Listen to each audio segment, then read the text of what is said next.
in kind of thinking about this, as we engage in more and more proposals that privatize the current system, I think we need to both help everyone to understand what privatization is, but also what's at stake in terms of public schools and what we've evolved over 150 years and what we would be letting go of. So starting just with understanding what privatization is, when we start talking about schools go, this third one I think is a really interesting one that folks sometimes don't think about. As we move to systems of privatization in public education, where we provide money but somebody else gets to dictate things, what we're really doing is we're permitting individuals to direct public money as opposed to an elected school board or a legislature or anyone else. In public schools, then, it refers predominantly to three kinds: voucher plans, tax credit plans, sometimes called neo-vouchers, and charter schools, especially charter schools when they're authorized by entities other than school boards. So if you want to think of issues of privatization or issues of publicness, either one, wholly public on one side, wholly private on the other, things shift along a continuum. And so even though something is wholly private in terms of a voucher, once you start taking public money, it starts shifting this direction, at least in terms of funding, but not in terms of other elements. If you have a charter school that's authorized by a non-school board entity or a non-publicly elected entity, particularly when it's operated by a private for-profit management company, even though it is nominally public, it seems to move more on the end of the privatization scheme, more like a private school. So these are the kinds of privatization that are happening. And in each case, as I'll talk about, it puts issues of publicness at risk. So the first thing to think about, though, is a common phrase that you hear is a voucher in every backpack, right? That those who propose or champion vouchers seem to say, well, as long as we're doing that, we've satisfied our obligations. And that suggests that the only aspect of publicness we care about is the money. And I argue that there are lots of other aspects of publicness that are part of our system and that I think people care very deeply about. And we haven't had a conversation about whether or not we're okay with essentially diluting, if not eliminating, those other aspects of publicness. So what are those? And I'll go through them quickly, but then unpack each one. Public purpose, public funding, public access, public accountability to communities, and public curriculum. So the first is public purpose, and it's this idea that education is not a private enterprise alone. Education serves a public purpose because we all benefit from an educated citizenry, and in fact, it's an essential component of democracy. If we believe in democratic decision-making, that decision-making must be informed. And in fact, we have promised each other that in our constitutions. And I think sometimes we throw that word out, a constitution, a state constitution, and we don't really stop to think what that means. But it's pretty remarkable when you think about it. Each of the 50 state constitutions has a provision for public education. Every single one. And that has communicated very clearly that we collectively, in the past and currently, unless we want to change our constitutions, have said that education is an essential feature of the reason state government exists in the first place.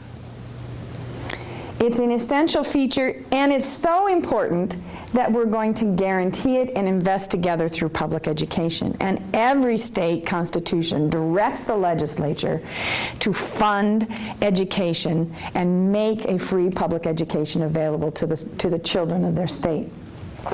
And that means then that the public schools serve everybody, not those kids who are convenient to serve, not those kids who are easy to teach, but everybody, because the public is everybody. And in fact, we've had, as you well know, have had to have litigation to remind us of that on occasion when we've forgotten that. So that we understand that public means that everybody gets to come regardless of race, regardless of sex, regardless of whether they need to learn English, regardless of whether they have a disability. All of those things are central to this notion of public access, that it serves everybody. Everybody has the same constitutional right, but that also then creates a common school experience where people from different backgrounds can come together. And that we're not, at least ostensibly, through our public funding of public education, sorting folks into balkanized camps, because we're working toward this common school experience. Do we fall short on this? Of course we do. We're always trying to figure out how to make that better, how to make the access more real, the opportunities more real for everybody. But that notion of public access and that a public school serves everybody is an important aspect of publicness. The next one is public accountability to communities. And this is the idea that we elect our neighbors to both make and oversee our public education policy, and we do that at all levels of government. The most tangible, of course, is the election of a public school board that makes local decisions about what local schools are going to look like. And of course, if we don't like those decisions that our local neighbors are making, then we elect new neighbors, and we have that happen. But we also do the same thing at the state level, whether we're talking about the state legislature or statewide offices. Even at the federal level, both in terms of the Congress and Senate, the President, all of those. And that we, we hold schools accountable by the laws and the policies we adopt and those that we change, but that we also hold schools accountable by our votes.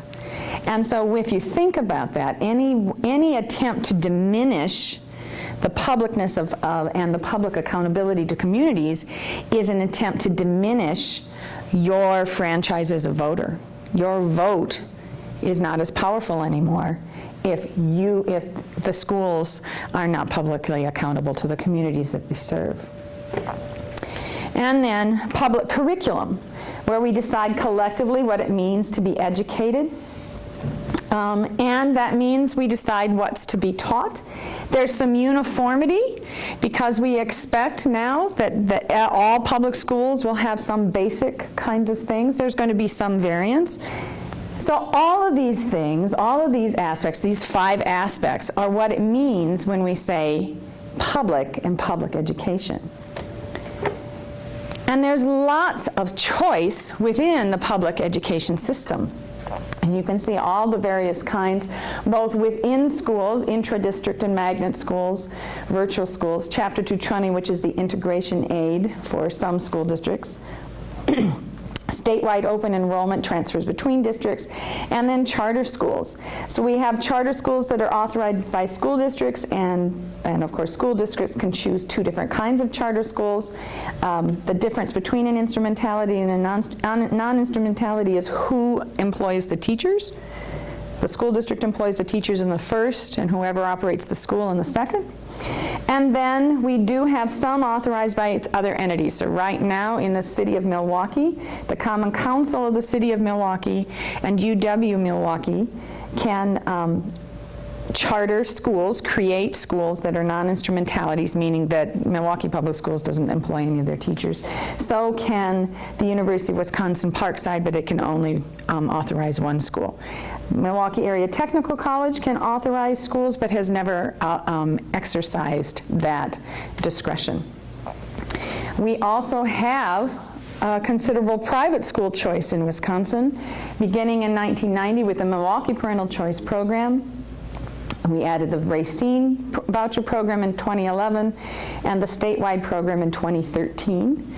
We also have a tuition tax deduction program, which is not quite into the neo-voucher, but a little close. So we've got lots of choice. The question, of course, is what does this choice do? What does all of this privatization do? And what does it mean?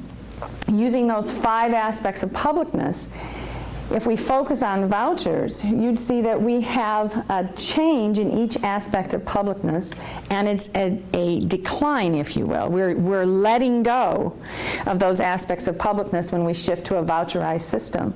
Yes, there's still public purpose in private education.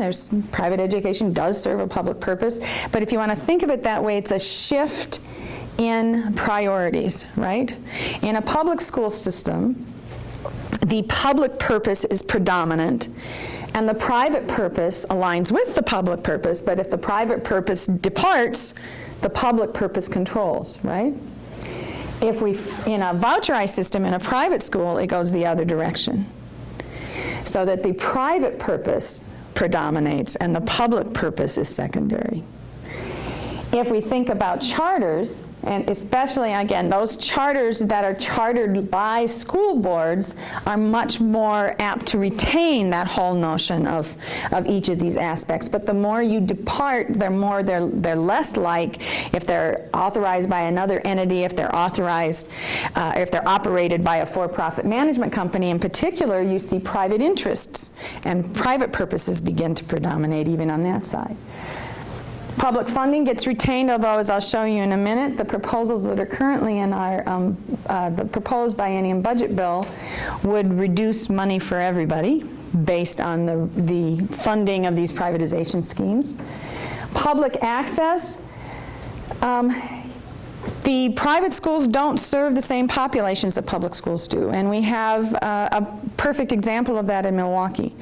The private schools participating in the Milwaukee Parental Choice Program, even though 18 of them are completely funded by public dollars. In other words, not one child attends by private tuition, and another 50 attend Another 50 schools have 90 to 99.9% of their kids attending by virtue of a public voucher. Even though there's that much public funding, they don't serve the same kids. And so the private schools participating in Milwaukee, less than 2% are kids with disabilities, whereas Milwaukee public schools, because of that, now their proportion is up to 20%. Even though we have schools that are getting that much public funding. Theoretically, it's the same in terms of charters because the same federal laws, non-discrimination laws apply, but we have lots and lots of research that shows that, in fact, those charter schools don't serve the same populations. And again, the more they depart from control of a school board, the more likely that is to be true. Public accountability to communities, that shifts as well. We've been trying to change that, but as you know, some of the first statement makes it look as though it's going to be the same standard, and then you read the exceptions that happen underneath that make it different. So we don't have the same accountability, and of course it's completely shielded from voters. So it doesn't matter whether the voters think it's a good idea or a bad idea. The school can continue to do the same thing. Not so in a public system. The voters think it's a bad idea, then they can change those who make those decisions, and the policies can be changed. Even in the charter system, if that school is not chartered, is not authorized by a school board, the same thing can happen. You have a limited ability to influence what occurs at that school. And then the public curriculum, the standards for a private school in Wisconsin are vastly different than the standards of a public school. And of course, they can emphasize or de-emphasize whatever they'd like. They only have to meet very minimum 875 hours and instruction in your basic subjects, which is not the same as what we have in a public system. Here, in a charter school, they're held to the same curricular standards, although they can select a curricular focus. So let's look a little bit at those charter or the voucher programs that we have in Milwaukee and across the state. This was, in Milwaukee, the very first publicly funded private school voucher program in the country. And it's been around a long time, so I think we can learn a lot by thinking about this. I think a lot of people haven't thought about it because it hasn't affected their communities. But the proposed expansion of the statewide program will affect your community. So what did we start with in Milwaukee? We started with 1%, or approximately 1,000 of the kids. The eligibility was 175% of the federal poverty level, which many people know is the standard we use for free and reduced lunch in schools. And the schools could have no more than 49% of their overall student population there by means of a voucher, and the voucher was $2,500. We have now changed all of that. These controls are completely gone. There are no limits anymore to the number of kids who can participate. There are no limits to how many kids a single school can enroll by means of a voucher. We've changed the income limit to 300%, which is more than the median income for a family in Wisconsin, by the way. The other thing I'll note about this income level is that you only have to prove income eligibility the first year that you get the voucher, that your child gets the voucher. Once you're eligible for that first year, your child can stay in the system until graduation. So that means that no matter how much your income might change or go up, you know, I work at a university where we have lots of graduate students who would easily make this standard, but once they graduate, they're making money, but their child would still be eligible for a public subsidy through graduation from high school, because the provision in the law says you only have to meet the eligibility requirements your first year. Here's the participation information for the Milwaukee Parental Choice Program. It is now nearly 27,000 students and would be the third largest school district in the state if it was a school district. And it costs the state approximately $191 million each year. That's not the total over the 20 years, that's each year. That's how much it costs the state this year, this school year.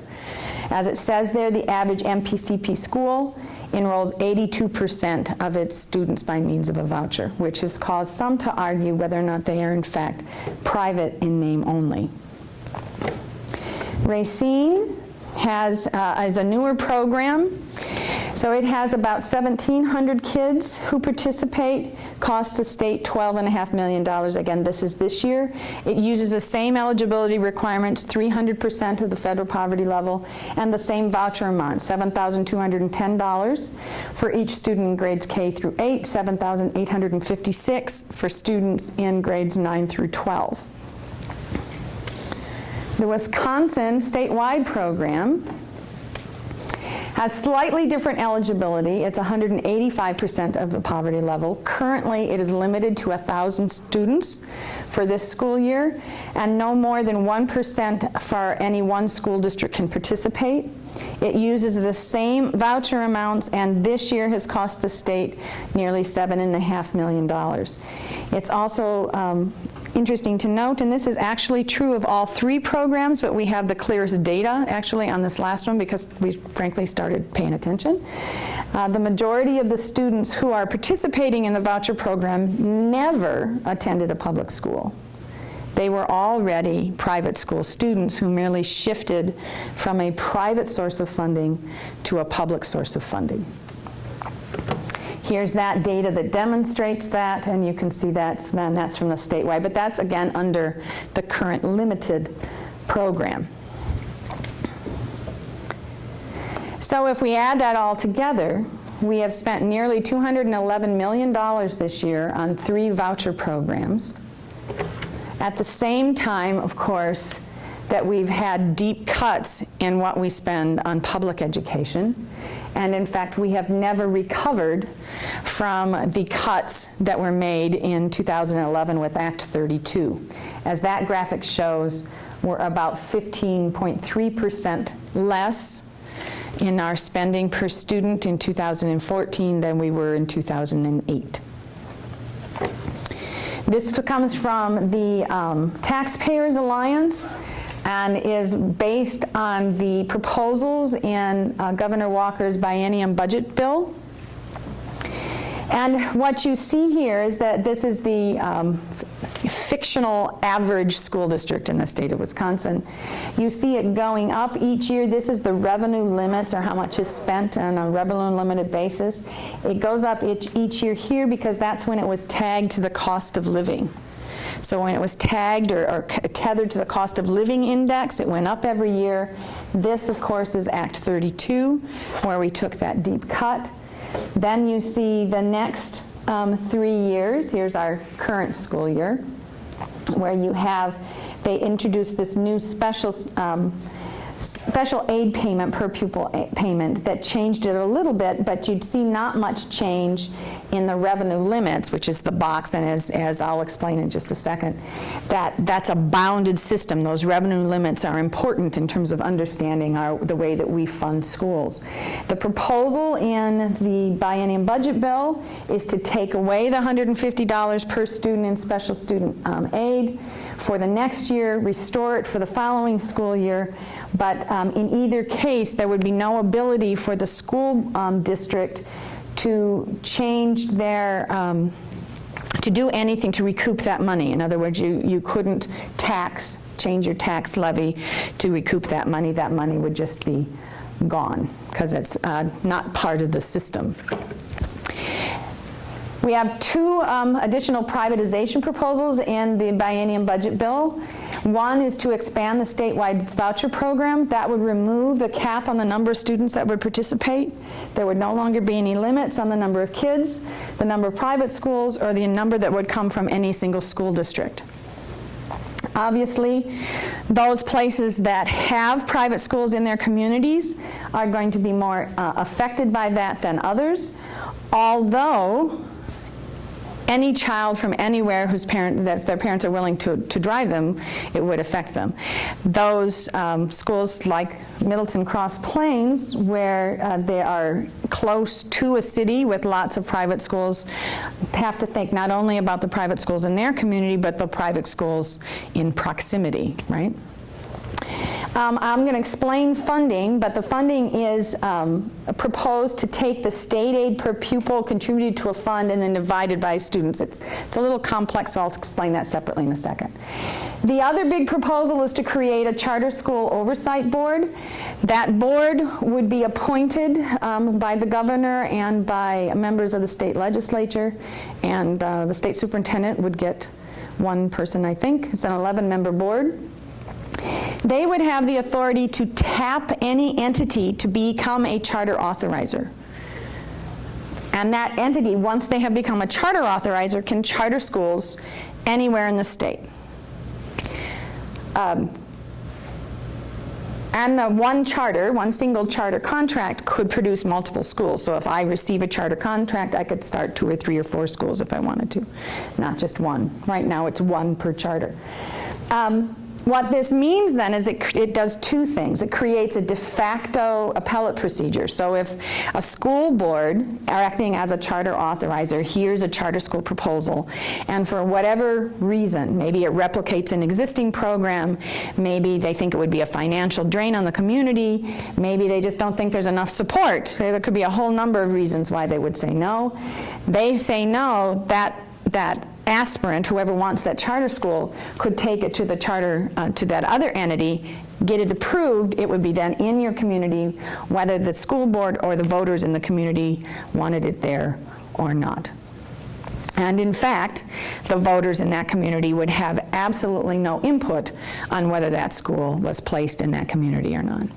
Again, the larger the school district, the more that's going to happen, and there is a little bit of a provision, at least now, that smaller school districts would have some control over this, which means as a practical matter, it's unlikely that those independent charter schools would be started in smaller communities because of these limitations here with the districts that have less than 4,000 students.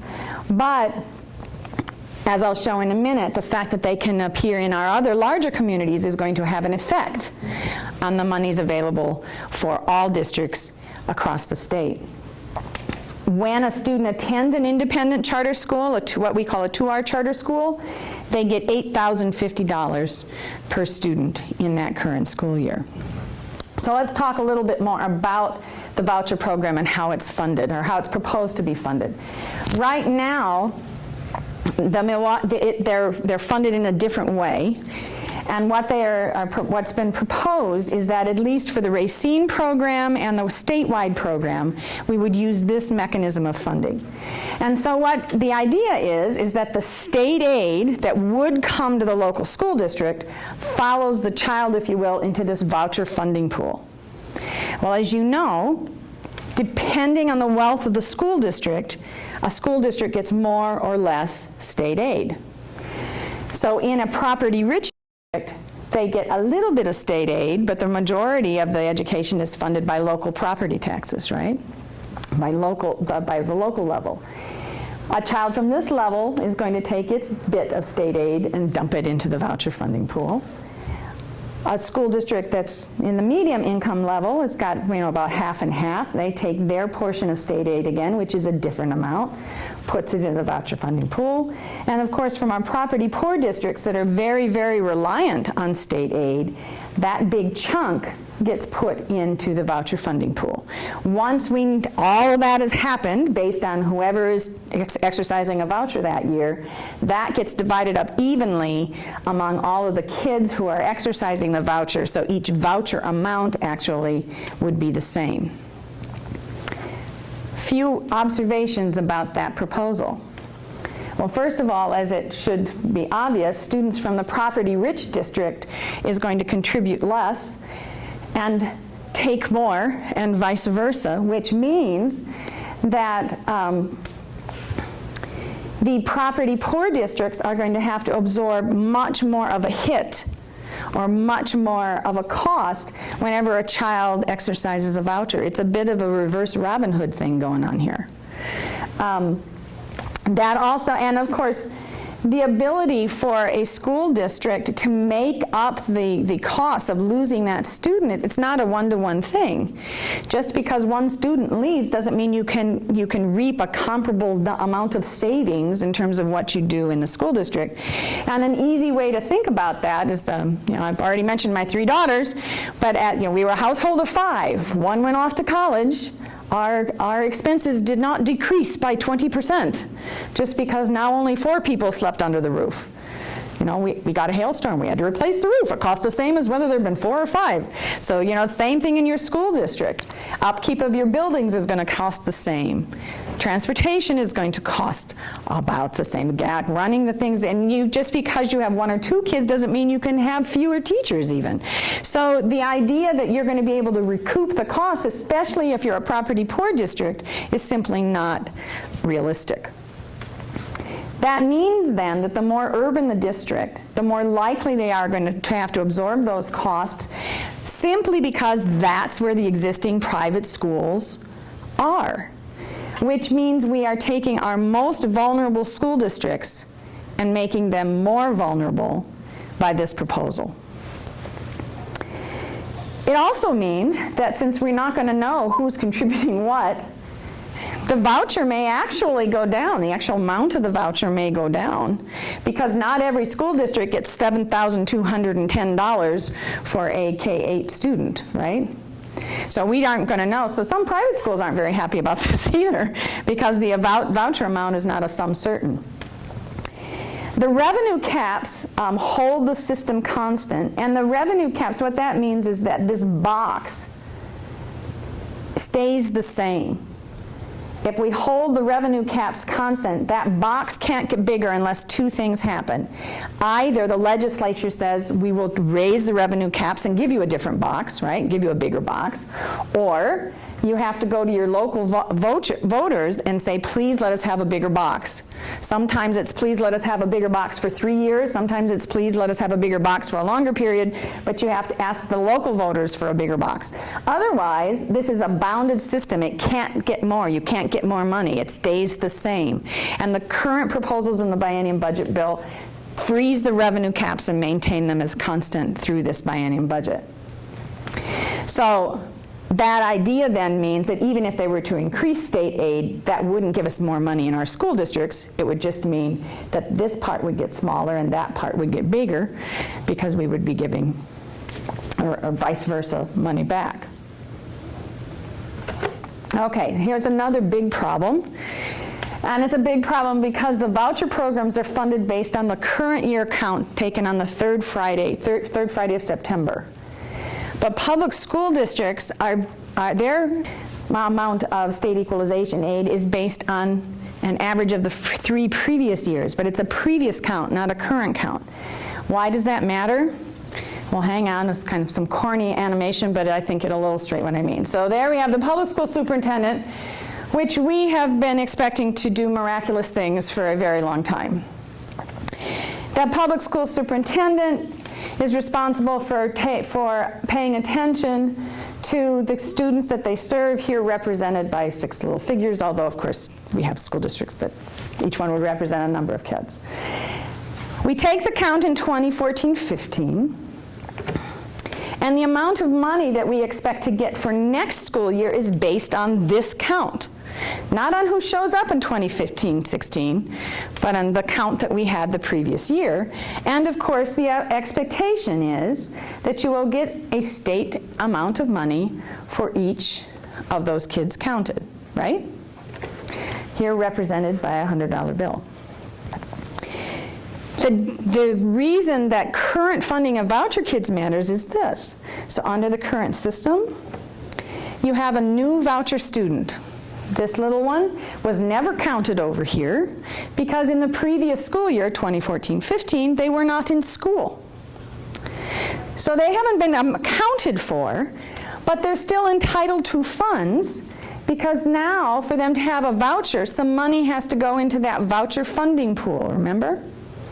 Which means, because we're taking their amount of state aid, that their state aid goes over. They take a portion of the state aid that was going to go to the public school system and gets put in the voucher funding pool, even though that child was never accounted for in the system at all. Likewise, if you have a student who previously attended the private school but is merely shifting funding, and this could be either because they're at the grade level that makes them eligible to apply to the voucher program, or because they're a sibling of the first child, which would also make them eligible, the same thing happens. They get a portion, they get the amount of state aid that we've said is for each pupil, because remember, that's what we said was going to happen. It has to go on the fund, even though they weren't counted for that purpose during that current school year, because of the difference between current year and previous year funding, which means that school superintendent is left with less money to educate the same students that are still there with no shift. Now, the following school year, these 2 kids will be funded, and then will be a pass-through. But for every new student, every year, this will happen. Which means, in essence, they get first dibs on the money. It also means, for our school superintendents, that there's much in an already unpredictable system. It's going to be made even more unpredictable because you won't know who's going to be exercising that voucher until sometime after the 3rd Friday in September. And you're going to have to account for the money lost every year. That also means that no matter what happens, if you have even one child take that money with them, these kids don't get the full complement of state aid that was promised them. To make that even more clear, if we put the 2 things together, so we're talking about both the voucher system and the independent charter system. The way independent charter kids are funded is that, again, $8,050 a student. It's what we call, the Department of Public Education refers to as the first draw. So we have this pot of money available for public education, right? And the first draw, they take that off the top, so they'll fund all of the kids that are enrolled in the independent charters. The remaining funds then get divided up according to the equalization formula for the public school kids. Right now, part of the Milwaukee Parental Choice Program and all of the Racine and Wisconsin Parental Choice Programs get funded from other sources outside of this box, right? Separate from this box.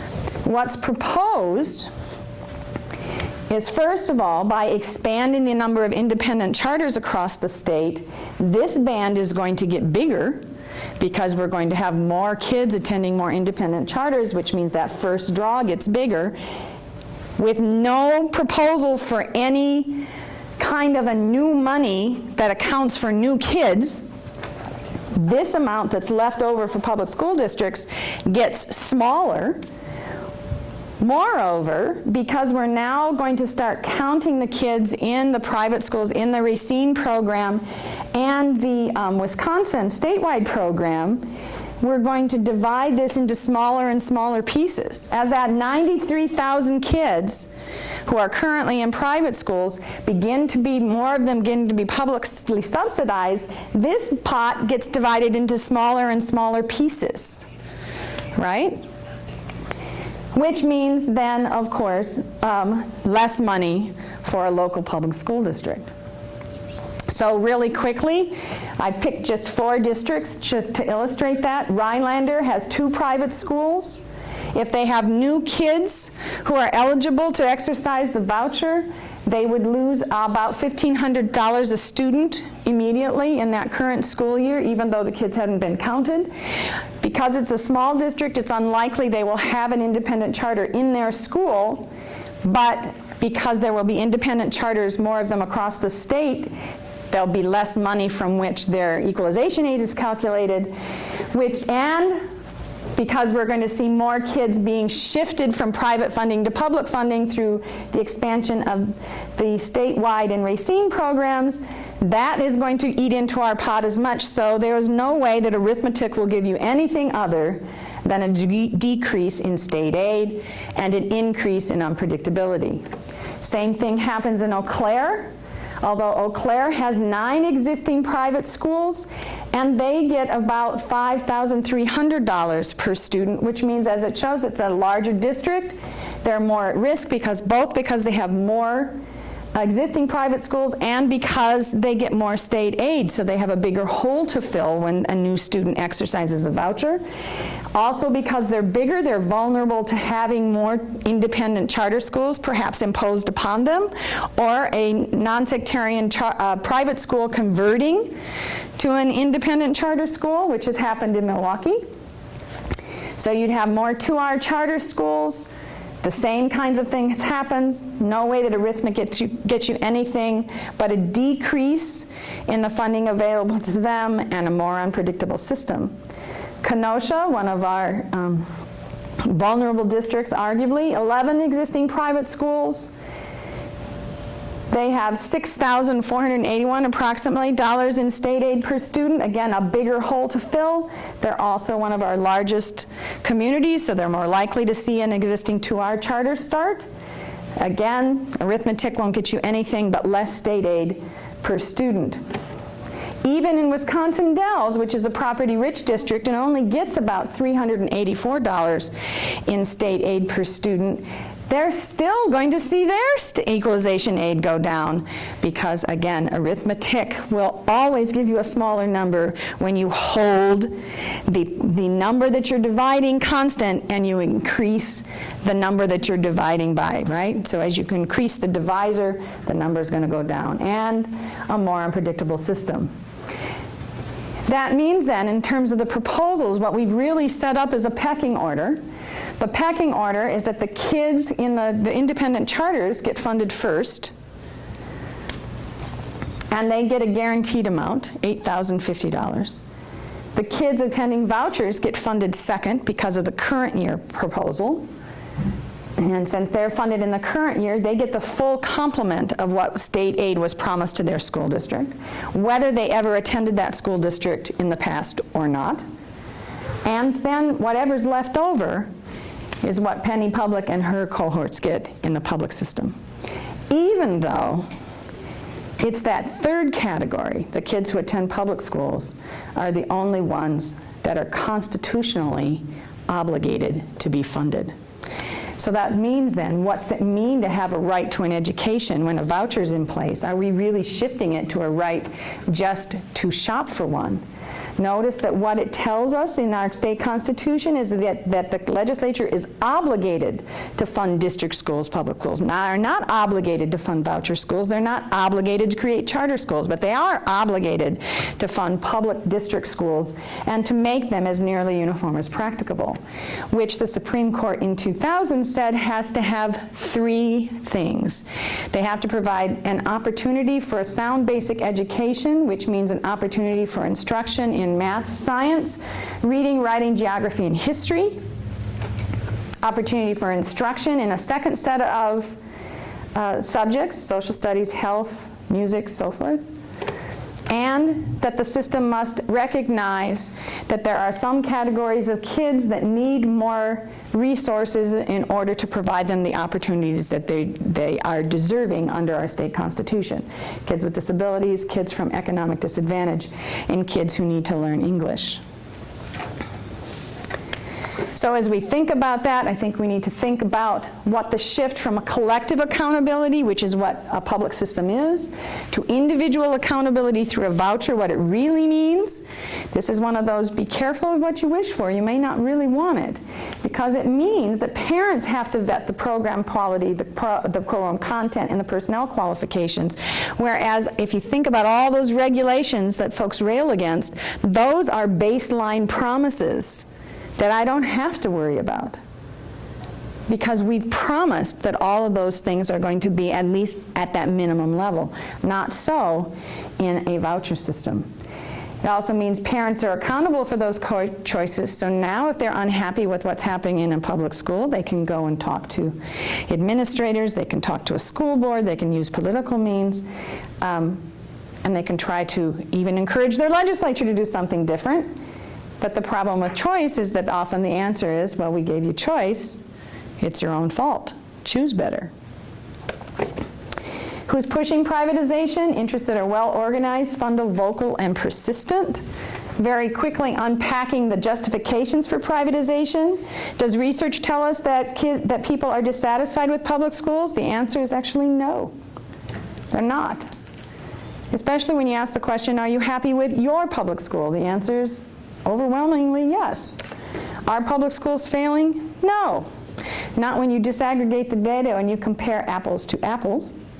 Does the research show that vouchers produce superior results? Believe me, if in over 20 years of the Milwaukee Parental Choice Program, if that were true, we would know it. It's not, because research shows that they do no better and sometimes worse. And even that research that shows there is some advantage, it's often a small advantage to one group of kids at one grade level, which essentially means we're spending upwards of $211 million, so perhaps one group of kids can answer 3 or 4 questions on a state test better. Is that worth $211 million a year? How about charter schools? Do they produce superior results? No. So what's the justification? There are often reasons that are ideological. We want to make small government, because of course if public education is one of the largest things that a state government spends its money on, if you get rid of public education, you've shrunk state government. And then this idea that choice is always good. But I submit that that means that you are failing to look at what are the consequences of those choices.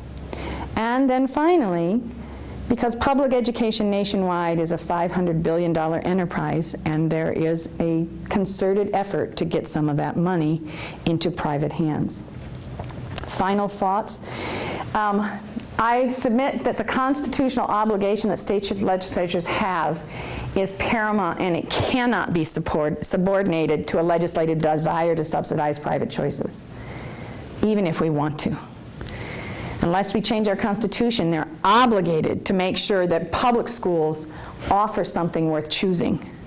They can't simply starve the public school system and then subsidize private choices. That means that state constitution has established a genuine right to a quality education, not merely the privilege to shop for one.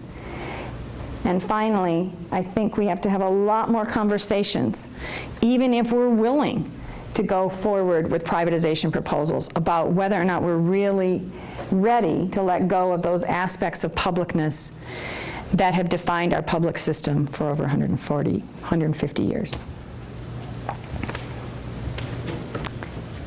And I'll stop there.